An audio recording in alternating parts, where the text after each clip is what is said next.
groups like the Ku Klux Klan. Those were the Democrats. That the NRA was started to protect free black Americans. How did we get that change? That even the NAACP was started as an organization created by conservatives, right? That's like saying in 50 years Freedom Works is going to be working on the left. It's like, how did that happen? And it was done to commemorate what would have been the 100th birthday for Abraham Lincoln. So how did we lose that? How did we lose that message? How do we still not tell the story that it was Ronald Reagan, who is my favorite Republican president, Ronald Reagan, that signed into law the Martin Luther King National Holiday? That wasn't Carter. That was Reagan. But why do Democrats keep on getting all the credit for this stuff? We don't even tell them that it was Martin Luther King Jr. who was a card-carrying Republican. So we have so much to tell our true story. And Clarence Thomas, when he wrote his book, he said he had to tell his own story because no one was going to tell his story. And what happens is that we continue to allow the lies to happen. We all remember when the mainstream media was going out and saying that the Tea Party was racist. You remember that? Why were they saying that? Because they didn't want other people to come in and hear what was going on. They wanted to keep a barrier, and that's what they keep on doing. Because when you look at the numbers and you look at the facts, do you realize that the only thing that keeps a Democrat statewide in any state, and especially a national office, is the black vote? Do you realize the numbers, and I have the numbers to prove it, that if you took out New York City from the state of New York, it would be a red state. If you took out Philadelphia from Pennsylvania, it would be a red state. If we took out Detroit from Michigan, it would be a red state. What happens is the left knows that's their only thing they have. That's all they have. Even, we went on the lie that, Republicans don't get, they're losing in every demographic.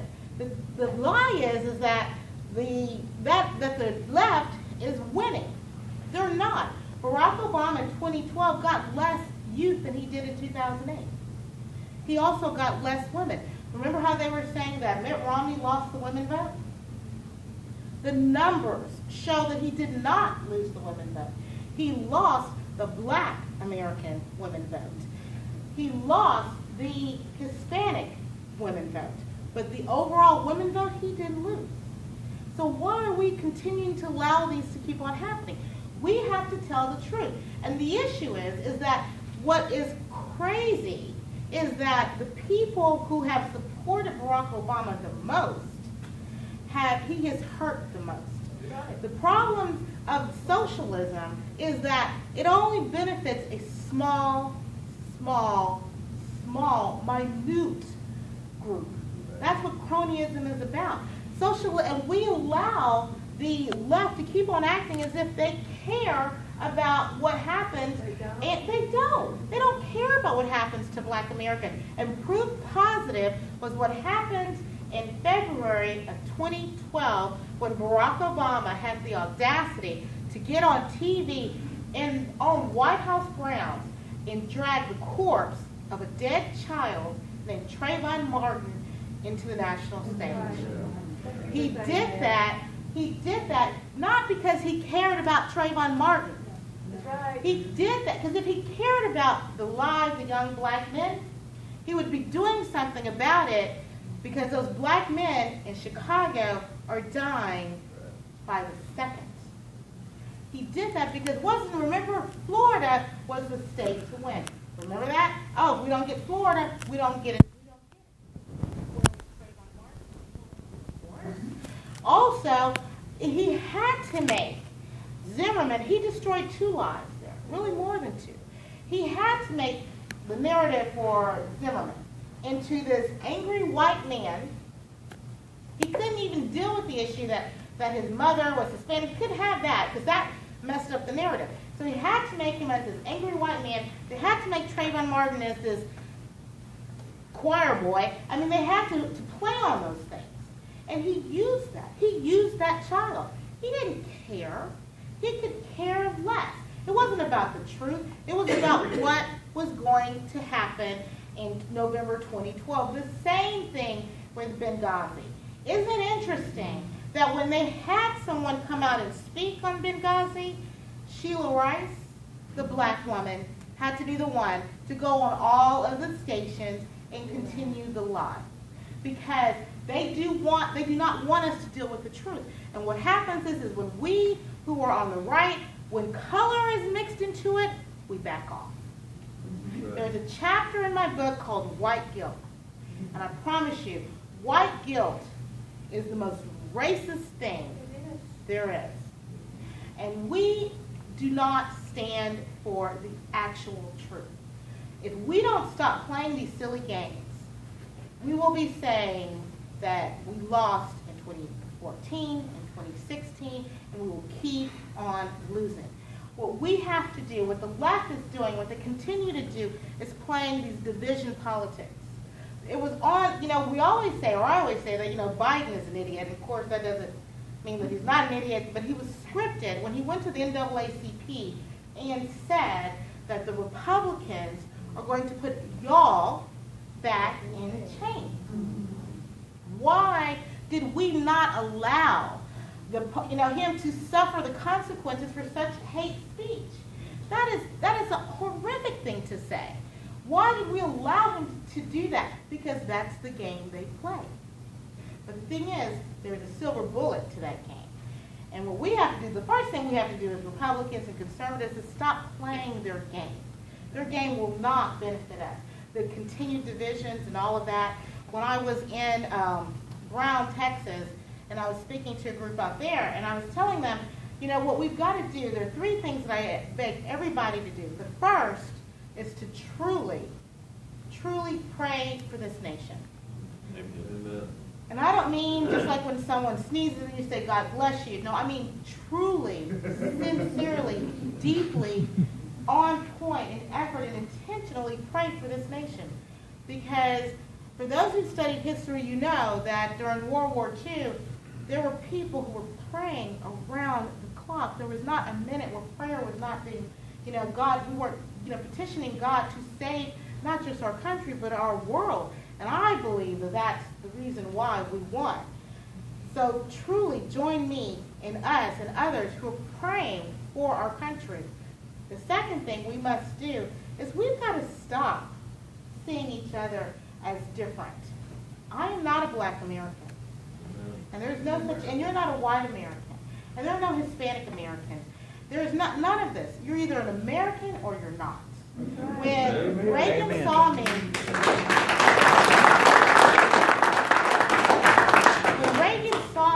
he saw me as an American. He did not see me as this young black kid. He saw me as an American. And I tell you, when I saw him as a man that loved me. And if someone would have told me differently, I would have told them that they were lying. Because I met the man. And he loved me because he loved America and he loved this country. So we must stop playing this game because that is not true. When we went to the Olympics, there was not an African American team or Hispanic American team or Asian American team. It was just an American. You won the gold for America, you won the bronze for America, you won the silver for America. That's who we really are. It's silly to act as if we're different. It's silly to act that these things that divide us are real. But the left wants to divide us because that is how they win.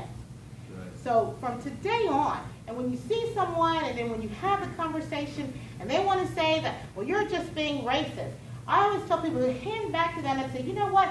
You may see yourself as a black American. You may see yourself as an Asian American. You may see yourself as a Hispanic American. But I see you as an American. Amen. And I want what is good for America. And that may mean that it's not always what's good for just you, or maybe not just always what's good for me, but it's what's good for the country, because that's what's real. And it's a lie to tell people otherwise. So please join me in doing that. The third thing that we have to also do, we have to start considering everybody we meet as a conservative. Just assume that they are and have them prove to us that they're not. I was invited to speak in Webb County. I know everybody's been there, it's Laredo. And the Webb County Republican Party, they came to me and they said, Karen, every Republican in Webb County has come out to hear you speak. All 20 of us. And so here I am in Laredo, and they were like, you don't understand, we are attacked for being Republicans. We have to be so quiet, and there's almost like a covert operation going on there. And we were in this restaurant room, and so we were speaking, or I was speaking, and the server that was serving us, I was told him, I said his name was George, and I said, hey, this is a Republican event going on here. And they all looked and they were like, oh my gosh, we're never going to have her back. And, he was like, well, I'd do something like that. Because they weren't, there was no big old banner. It was not, us Republicans of Laredo and nothing going on like that. It was like all hush, hush and quiet. And then I told him, I said, hey, George, I said, you're a Republican too, aren't you? And he was like, well, this was before the debacle of health care. I mean, we knew, Sarah Palin already talked about that back in 2008, but we, when it finally started to roll out, so this is before the health care GOP, or health care gov started making a mess. But he was like, well, I just really want health care, I really want that kind of stuff for my family, and all the givings that the left promises. And I said, well, George, I said, first of all, so I said, tell me a little bit about yourself. And found out that he had a 4-year-old child, that he was married, that his wife was in nursing school. And I just asked him, I said, do you want the same opportunities that you have for your 4-year-old child? And he said, of course, yes. And then I said, do you want to pay 75% of what you earn in taxes? And he said, no. And I said, well, George, you're a Republican. And it was like, he was like, it's a new thing for him, but that's what we have to do. Because when you think of it, and I even told him, I said, do you realize that Webb County should be the reddest county in Texas? Because it is next to a failed state. That should be the shiniest, brightest, reddest. I mean, people should be rah-rah because they know what happens to the dangers of a failed nation. But of course, hopefully it's growing. Hopefully they're doing the things that I've asked. But we must do that anytime. We can't be afraid to talk to people. Right. You may end up being like me. I tell people I don't have that many friends because all I talk about is politics and religion.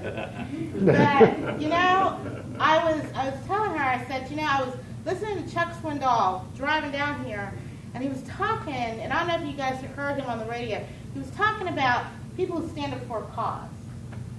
And he was talking about William Wilberforce, and he was talking about Abraham Lincoln and Martin Luther King Jr. This is so much bigger than just a party. What's happening is that the dangers of socialism are real. The dangers of what's happening in this nation, this is not just a weird chapter in our nation. This is huge. The reason, and I tell people, the reason why I would go all the way to Laredo is not just because I still live in Highland Park. I thank God. I always tell people, God put me in that house in Beverly Drive, and I'm still there by His grace. I still live there. I got to experience the American dream. I was the #1 in the country, not just in Texas or in the Southwest, in all 50 states for 4 consecutive years. But my story, what I did, is not able to happen anymore. What's happening is that the government is so huge. You have to have a friend in the government to make it. And we know that is just a lie. And your friend better be in 1600 Avenue, or Pennsylvania Avenue, because outside of that, it doesn't work. When we realize how wicked this administration is, that when Benghazi happened,